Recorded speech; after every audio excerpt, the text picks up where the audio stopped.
Welcome, New York Knicks fans! Wow! What a sensational victory tonight. Man, that, by far, the greatest opening night victory for the Knicks I have ever seen. Maybe the best opening night game in the NBA I've ever seen. And I have seen about 40 of them. Actually, I just lowballed that. it. Wow. Holy macaroni. Wow. The New York Knicks won in double overtime. 138-134. Unbelievable. They had the lead. They had like an 11-point lead with, I don't know, about 2-3 minutes left. And then they got sloppy. They got too sloppy, and they let the Celtics get back in it. In fact, there were 2 turnovers right away within the last minute of the game, and the Celtics capitalized. And that last play in regulation, Fournier and Kemba screwed up. The new guys, the ex-Celtics screwed up, and they left Marcus Smart wide open for a 3-pointer to tie the game. Let's go to the highlights. My God. Here we are. We begin the last 6 minutes of the game here. The Knicks, the Celtics had this game, but the Knicks kept clawing back. I got to say, man, for one, Jaylen Brown, unbelievable to think he had COVID. I don't think he even practiced, and this was his first game back. He had a career high. Of 46.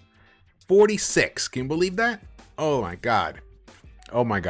And then Julius Randle responded with 35 points of his own, 12 of 27. Fantastic. And here's that big shot. Here we go. OT, the second OT. Look at this move. This was it. Boom! Look at Julius soaking in that crowd love at MSG. How awesome was that? All right, now we go to the beginning. You know what? Let's go back, and just take a breath. This was such an awesome and absolutely necessary win. Necessary win for these Knicks. Look at that game flow. Look how it was. The blue line is the Knicks. So they were head, and then the Celtics right there towards the end of regulation. They tie the game, and then it's tied. And the Knicks pull away at the very end. But look in the second quarter, Celtics were ahead. Look in the third quarter, Celtics were ahead. But by the end of the third quarter, Knicks took the lead on a 3-pointer by RJ, I believe. It was actually a 3-pointer right on the break. Julius found him. He swished it. Beautiful. RJ gave us 19 points tonight, 6 of 11, 3 of 7 from behind the arc, 5 rebounds, 2 assists. But let me tell you guys something. What really was the difference was RJ's defense. RJ's defense in this game was the difference. Whenever he was around, he interrupted the decision making of the shooter. Tatum was completely handcuffed tonight. Tatum ended up with 20 points. But guess how many shots it required to get those 20? 30 shots. There's some players that don't have 30 shots in a week. Unbelievable. RJ's defense, it's gone to another level. And let me explain. It doesn't look necessarily like he's just locking people up necessarily. But what he's doing is he's creating questions in their minds. So when they get the ball on the 3-point line, he comes nearby. At first they think, let me try and get past him. And they're like, okay, maybe my first step can get past them, can get past RJ, but my second step can't. And RJ's so long and big, RJ will come from behind and block him, which he did twice tonight. In fact, RJ ended up with, Let me see here. Yeah, he ended up with 2 blocks or 3 blocks. I can't remember exactly, but fantastic. Wow. Man, I was dying. I was dying. Oh, I bet everybody else was. Whew. Wow, let's look at some stats. Here. Oh, first of all, let's look at this guy. Evan Fournier. Vive la France. Evan Fournier, he scored 32 points. It was a career high. He saved tonight his first game in a Knicks uniform to actually break his career high. 32 points, which I was shocked that was his career high. He's such a shooter. He hit 6 of 13, 13 of 25 field goals, played 44 minutes, 6 rebounds. I got to get new glasses, man. 3 assists.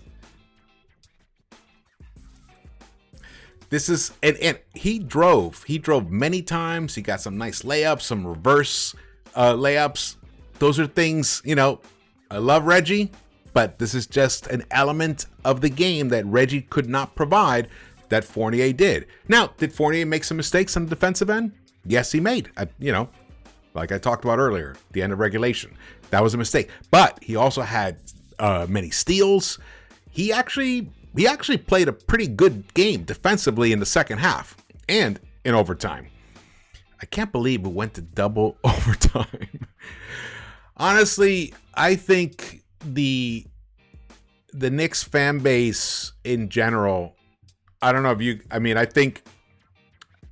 think we were all experiencing a bit of like, oh no, when that Marcus Smart 3-pointer went through and they went to the first overtime. And then we went to the second overtime.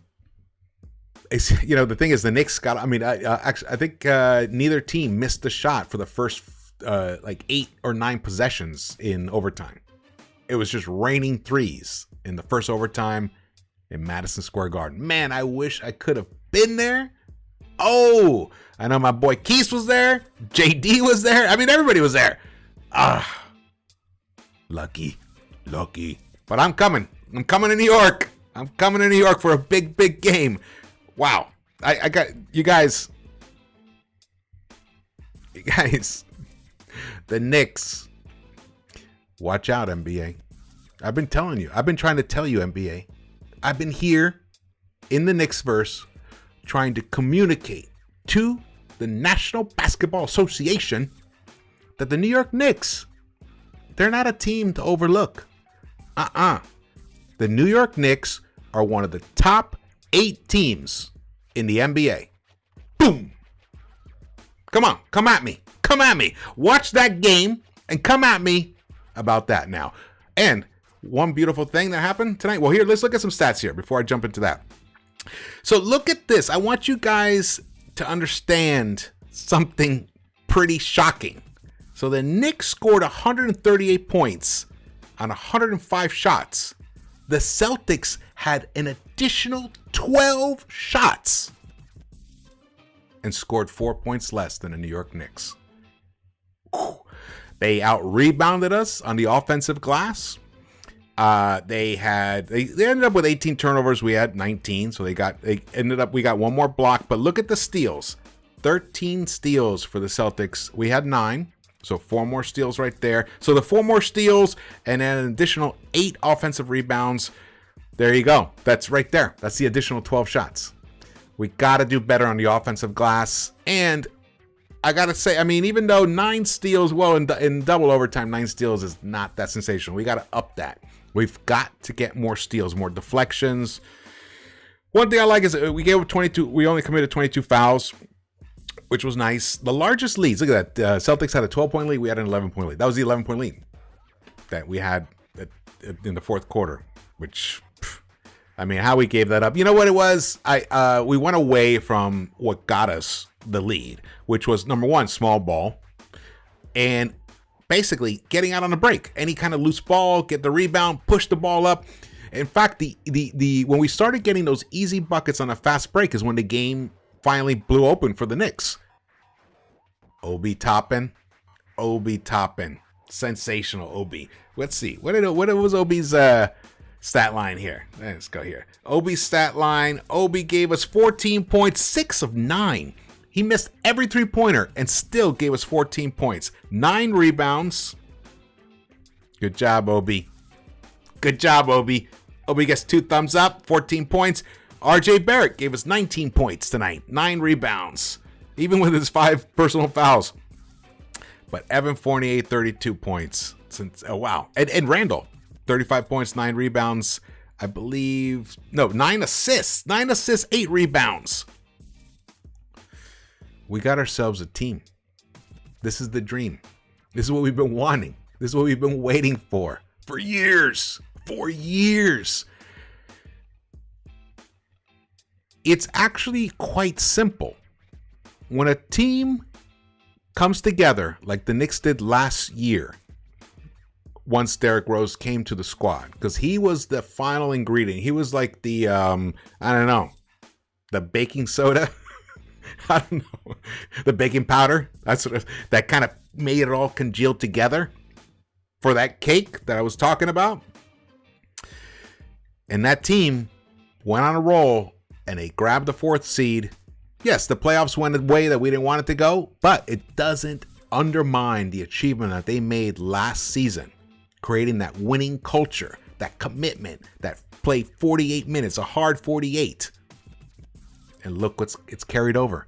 And it's carried over, and Leon Rose added awesome pieces to this squad and brought back, basically the majority of the team they brought back. The majority of the team that contributed to that winning last season, he brought it back. This team's for real. Don't be sleeping on it, NBA. Oh, man. I can't even really focus. I'm so excited. I love this game flow thing. 138, 134. Fournier. Man, when Fournier caught fire in that first OT, he wanted to make up for his mistake in end of regulation. And I love that. What did I tell you guys about when we signed Fournier? He's the kind of guy that gets hot and he can snap off 4, 5, 6 3-pointers in a row. I don't know if he reached that level, but he definitely got at least 4 in a row in that OT. Fabulous. I mean, what a great little 2-man game that he and Julius had at one point. Now, Kemba Walker, 10 points, 3 of 8. He did hit 3 of 4. His 3 buckets were 3-pointers. So that was beautiful. We need to shoot more 3-pointers, guys. I know that tonight. I know that we had. Let's see. What do we have? We had 45 3-pointers, which is fabulous, but not for a double overtime game. That's an additional 10 minutes of play, almost an entire quarter. And look at that, 57 3-pointers for the Celtics. That's what kept them in the game. They really did. In fact, the Celtics got off to a 6 of 9 start from behind the arc. They were sizzling. Brown actually had a career night as well. Brown tonight, 46 points. Wow, 8 of 14 from behind the arc. Unbelievable to think this guy had COVID last week. And we still won.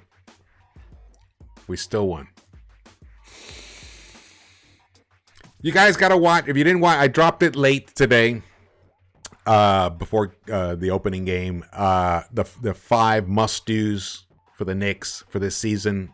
Check out that video because, interestingly, those are the things that they did tonight that contributed to winning.